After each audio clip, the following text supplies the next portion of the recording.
Good morning. Do you find that you're in a position where you are trying to move multiple writing projects? You must have, three, four, six, 10 projects going on at the same time.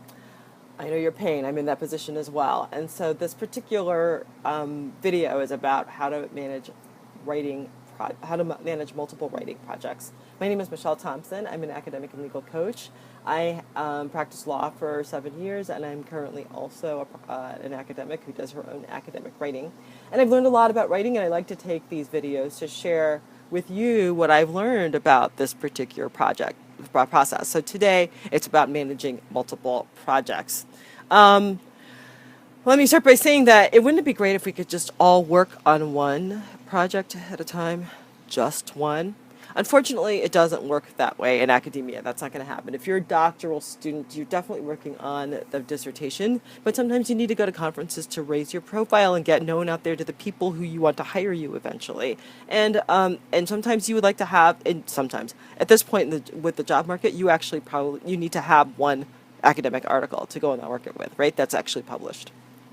If you're tenure track, you are in the process of converting your dissertation into a series of articles or a book, and you're definitely teaching, you have conferences, and add to that administrative work.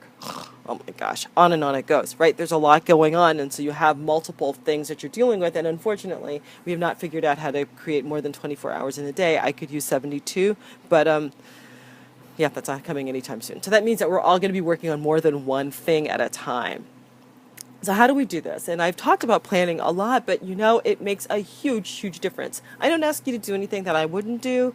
I actually just took the last couple weeks to sit down and do an extensive plan for my academic work. And so what that has meant for me is that I actually have deadlines and a path for getting there from everything from now through early next year. And then I will revamp that as I get to early next year so I can see how to bring other things to fruition. So, what did I do to do this huge plan?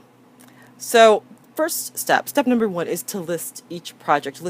So take a piece of paper, go on your computer, whatever, however you do this, and write down every single writing project that you're working on, okay? The next thing you want to do is to try to get a sense of the due dates for each project, right? So if you're doing a conference proposal, it's very clear when that conference proposal is due. So you're going to make sure that your proposal is done by that time. If somebody requested something from you, they gave you a due date. If you're working on something for publication, perhaps it's a journal, perhaps it's a book, they have given you a due date. So you want to make sure you're really crystal clear about what those due dates are. Not everything is due tomorrow. It feels like everything is due tomorrow, but let's take a step back from what it feels like and what is actually the case. It's not all due tomorrow, so make sure that you get that together, your due dates. And anything that's in the hopper. So you might put that off. The stuff that's in the hopper but doesn't have a due date, you might put off till later in the academic year. The next part is to create the subparts of your projects, right?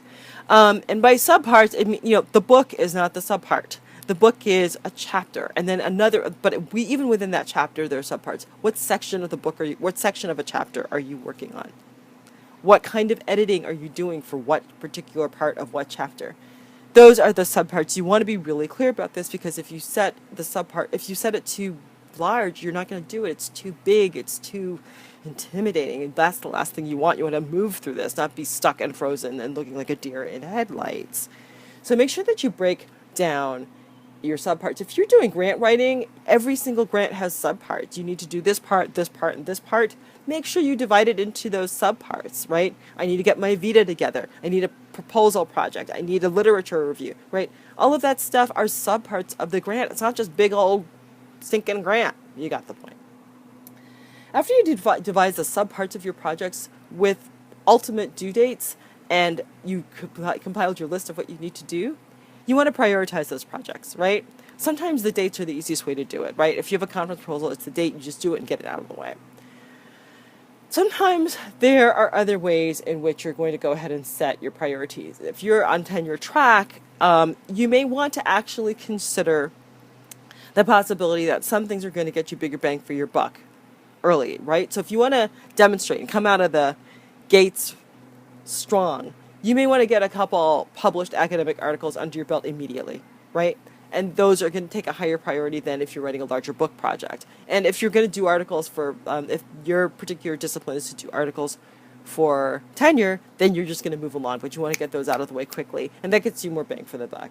If you're a graduate student and everything's moving along, well, you may want to put an article or two in the mix before you finish your dissertation. So maybe you've done a half or 2/3 of your dissertation in a year. Take a little time and take a deep breath and consider what articles you're going to pop out, right? Because you're going to be stronger on the job market if you have a couple of articles. And so that is actually going to drive your priority about what you're actually going to write, right? And puts you in better standing on the job market. But before you do any of this, you want to have a larger picture of your overall goal. It's very hard to do a series of disconnected projects, and sometimes you end up in that position. But ideally, you would actually want everything to move towards a larger goal. For myself, I have, like I said, I have 6 writing projects going on, but all of them feed into the goal of writing a book. All of them feed into that, right? So that's really, really, really important. And it is the kind of thing that gives you the motivation to keep moving. I know that this little step is moving me towards the book, the book, the book. And I don't feel scattered working on projects. So it might actually be important and critical to take some time to work on your writing as opposed to just jumping into writing. To take the time as part of the writing process to just write down what it is where you're trying to move and what you're trying to accomplish, right? And what is the overall goal that you want to handle now? Now the thing I want to examine is why. And how does this fit into it? If things don't fit into that, then maybe you push it off to the side when you can figure out to schedule the time to bang something out quickly.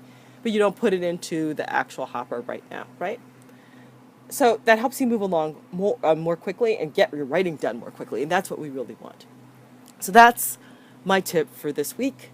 Make sure if you have multiple writing projects that you, number one, list the projects, set your due dates, create subparts of those projects, and make sure that you actually have it prioritized the way you need to get the most bang for the buck. With that said, if you're planning a writing project and you want help in actually helping to set up those priorities and everything, go ahead and send me a note here on Facebook. I'm happy to help you with that. I can give you a complimentary session to get that going so you're very clear about what you're trying to do and when you're doing it. If you like this video and you're new to my page, go ahead and like the page on Facebook. Just click the like sign. And if you want to hear more from me, I will at some point put links for my newsletter if you're an academic. If you scroll down on the right side of the page, there's an email box. Click on that, and that's a link for my newsletter. If you're a lawyer, I'll go ahead and put that in the comments below. I have some offerings for you as well. If you look in the events part of the page, you will see being productive while working solo. So much of us work by ourselves in academia. And I want to shake something up for all of us to make sure that we're doing the best, right? It turns around planning, community, and accountability. That's what I'm going to be talking about and being productive while working solo. So look to the events and go ahead and register for that. It's free.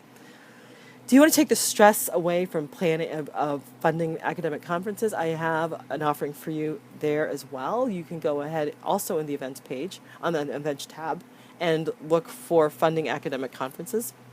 And you can go ahead and register for that. I'd be happy to work with you on that. Finally, I have my tribe of academic warriors. My goal is to provide as much support for you as possible as you embark on your academic journey, no matter where you are on the academic pipeline. The group provides accountability, planning, community, connection, and I will be working with all of you to make sure that you get the kinds of resources you need to move yourself along. So send me a note if you're interested, and I will also put the link for registering for that particular program below. That's a lot, right?